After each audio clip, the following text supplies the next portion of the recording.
Okay, now this is my 100 subscribers video. I passed it a little while ago after, you know, after the people found out about the news show and they heard Eric was on it. So thank you for all the one people who have subscribed to me up front. Thank you all the people, especially Death God Storm, Steve. Me and him are very cool friends now, and he was one of the first people. Mini Kajib, thank you, Mike. Iron Spider Hulk, thanks. Eric, of course, thanks, Eric.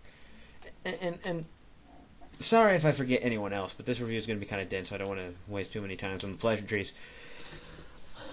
But thank you, and hopefully we'll get more. Now I figured, okay, I better do this for 100. We'll review my favorite comic book, and I figured 100 is a good way to go. We're going to review my favorite comic, and for those of you who aren't sure, my favorite comic is DC: The New Frontier. Well, you clicked the video and saw that. Okay, let me explain the story behind the two, because I'm reviewing the two trades that I got. That's only the way they're available in an absolute, which is too expensive for anyone really, and the two trades, and they're like $20 each. I just got off of watching, I bought and watched the New Frontier movie, just the New Frontier movie, which I loved, and that you can check that review out. So you can hear me gush over that. And I was looking on eBay and I found, wow, this is a good deal. I think it was they had both trades. It was $14. It was a good steal. I wasn't even sure I was gonna get it because I never get anything on eBay, at least in bids. And then I got it. I was like, awesome. And I ordered it, and I was getting it, not knowing much. I love the movie. That's the Justice League New Frontier movie. I loved to death at the time, and I still love it now. And so when I got this, I read it, and the thing is, I watched they had some features that told you differences of things I had to cut out, and the first thing you notice in the book is it's a story of the losers. The first part is the losers, who are not the same losers who are going to be in that awesome movie coming out, even though that movie is awesome, but the original losers, the old World War II war story losers. You find out the story of them on Dinosaur Island, which ties in the stuff with the center, and you find out they die. You find out they've slowly been picked off by the dinosaurs on the island. Rick Flag's there, and it's awesome. You get this cool shot of a guy holding two grenades, jumping into a dinosaur's mouth, and then watching it explode. And then you move on to fighter pilots and just how Jordan and Ace Morgan fight, and you see them get shot down, which many people recognize from the movie. But there's this awesome scene while because Hal's knocked out, he's about to fall. Ace flies over, hits his parachute switch on his ejector seat to save him, and a lot of other elements there. And then you get the start of the story there, where he shoots the guy's face. I don't know if you need to know that part up front. And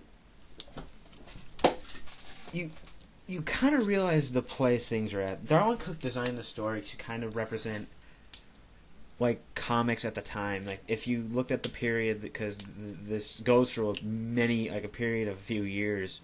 This is essentially where the Golden Age stopped, the year the Golden Age stopped, and it tells you all this stuff about all the mystery men have been outlawed, and McCarthyism played a role in the story, and you saw the year that the Justice Society ended was the same year that Golden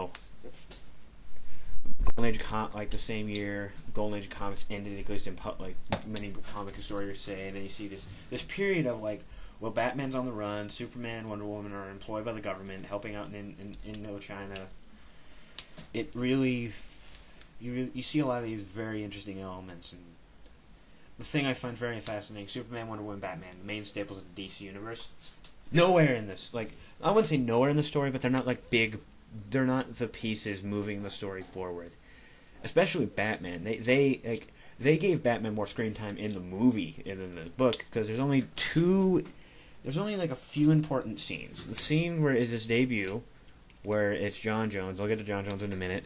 Where you see him fight the cult. The other one where you see Batman meeting John Jones, and you get the great line, "I have a piece of radioactive rock that can stop the alien from Metropolis, but with you I only need a box of matches that cost a cent." And of course the scene, which they slightly altered, where they meet, where Superman meets Batman, and instead of being at the Batcave, they meet like somewhere out, I think in Metropolis, and he's like, "Wow, you really do know him." And Superman's like, "What's with the new look? And what's with the kid?" He's like, "Oh, I'm not trying to scare anyone. I'm not here to scare criminals. I'm here to scare criminals, not children." And I'll go back to John Jones. John Jones has all this stuff. Like, they wrote a lot of very interesting things that really showed you how he got from. This is really a good origin story. If you ever want to get an idea of what his origin's like, though this isn't a in-canon book, this is a good book that illustrates it. He was teleported here by a scientist. Kindly enough, after the scientist dies, because I think there was like a horrible backlash from the explosion, of some sort of explosion for the teleporting process, he's nice enough to cover the body. And he goes through all these things where he becomes Detective John Jones, and he's trying to find his place in this, on Earth, and he's realized there's not much hope, and his story is just so good.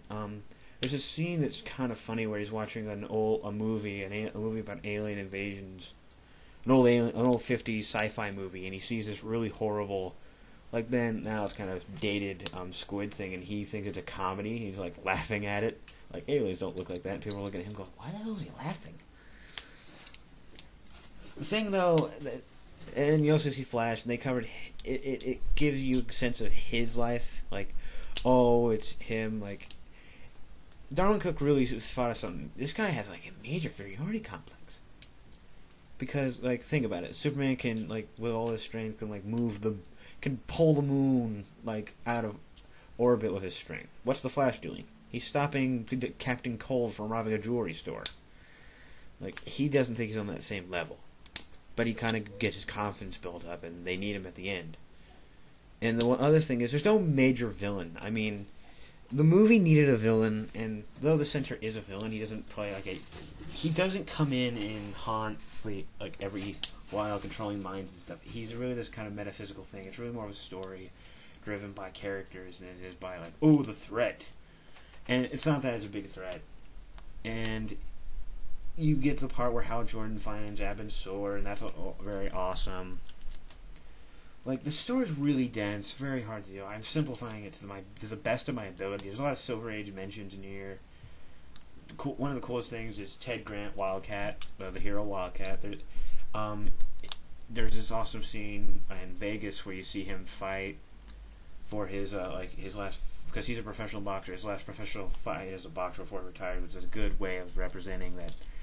This is kind of like representing him. Like, he's a Golden Age hero. This is his last fight before he passes the torch to the new guys, in a way. And you see the thing at the end where, Hal, I'm gonna, stops the Center and becomes Green Lantern.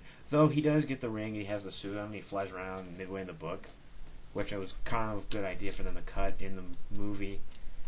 A lot of comparisons of the book and the movie here. The art is beautiful. Darwin Cook's art style it's Kirby-esque, with that same hint of it's really kind of Kirby-esque because it's like simple lines, and it's very kind of classic. Like, it has that feel that you're reading a story that's considered classic. Like, this guy could have done art in the 50s, which was where he was really born, and it doesn't seem out of place, but it still has that kind of feel that's contemporary.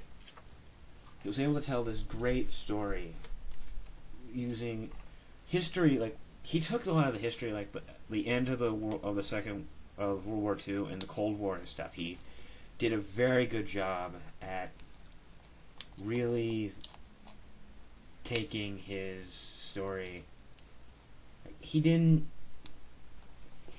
It's very good for people who love war stories. It's interesting for people who like to see superhero stories. The thing is, this is a story about heroes, not a story about superpowers, and he really drives that in the story. Definitely not it's just great. Darwin Cook has a very good eye. nothing really got lost in the details. Donald Cook was able to tell a good story. This thing has deserved many awards. This thing has gotten many awards and deserves it. It's gotten Eisners for best. This series got an Eisner for best limited series, best coloring, best publication design. Got a Harvey Award for best artist, best continuing or limited series, and also got a Schuster Award for best outstanding Canadian comic book cartoonist. And it's very great. I would suggest the art's beautiful, and I need to hurry up here. You can get the 2 trades, or the absolute. I would go if you're cheap. The 2 trades are better. Like the 2 trades are $20 each. It is a 6-issue mini, but the issues are really thick, so you get like 3 issues in each trade.